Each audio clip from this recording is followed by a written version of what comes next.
So what do you guys think, huh? 2006 SL500, all the way from Detroit, Michigan to Cincinnati, Ohio. Brand new rims. He just put them on there.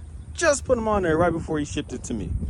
Now this car does not have the active body control or ABC suspension, but instead has Strutmaster. That's why you see the noticeable gap in the front in comparison to the rear. It's not even. That's what I don't like about Strutmaster. That's why I do not recommend Strutmaster for Mercedes-Benzes. You need adjustable coilovers when you make the conversion. You cannot adjust Strutmaster. They're made in the USA, but that doesn't mean diddly. They are crap.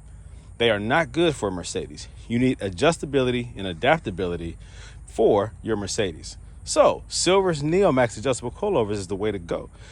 It allows you to adjust the height, preload, and dampening, and that is crucial to have the best ride for your Mercedes-Benz.